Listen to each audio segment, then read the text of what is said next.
We want to bring out a student presenter to share some of their work with you. It's a voice that you should recognize from the morning announcements, but this time she's sharing something of her own.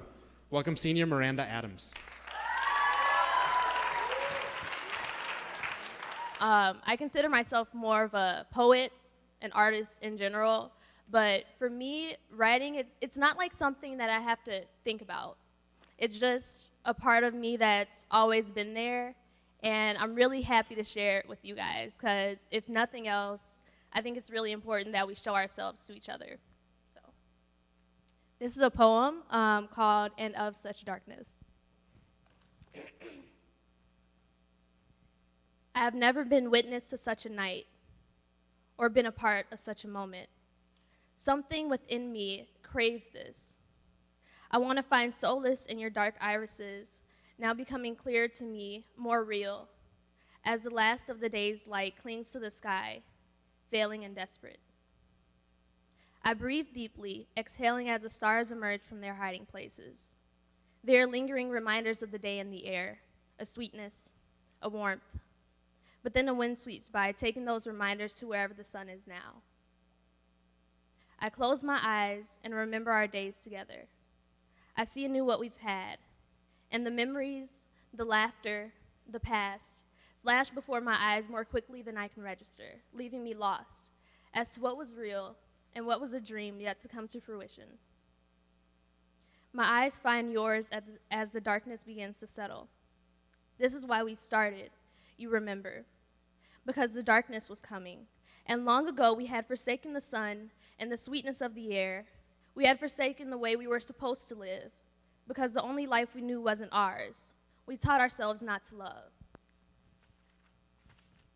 How to hide during the daytime, to wear shades to protect our eyes, long sleeves to protect our skin, and a scowl to protect our hearts, to always be ready to fight. Because we were strangers in a strange land, and we had not forgotten the constant teaching that this was all there was.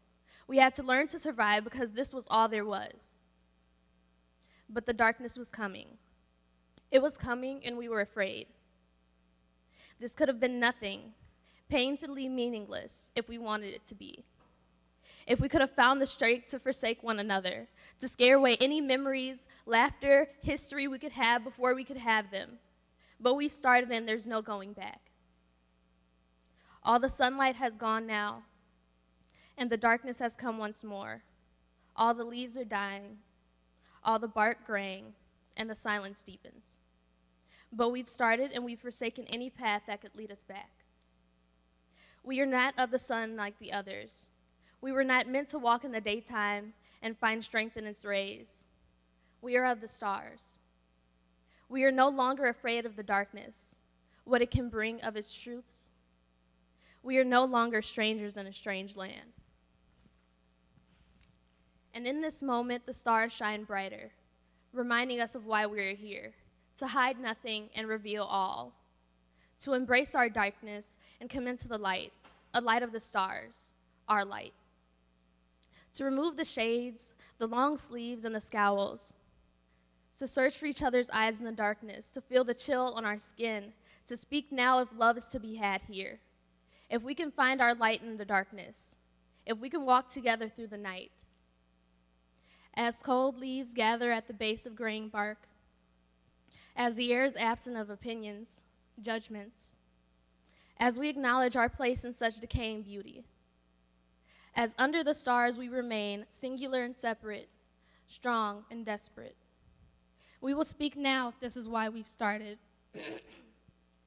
If the moment is moving. If we are finally ready to hide nothing and reveal all.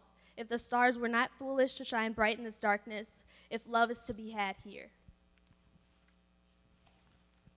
And now, as the night settles, my eyes see anew what we have. Our memories, our laughter, our future. On such a night, our souls grow closer. In such a moment, we grow closer. We have found our place under the stars. In such darkness where I can't see you, but I can feel you. In such silence where you can't hear me, but have never stopped listening. We are strong and desperate, singular and separate. There's a new sweetness, a warmth, that we have never known before. and we are compelled to move further into the night, to move near against the cold. This moment has moved us, and we speak now.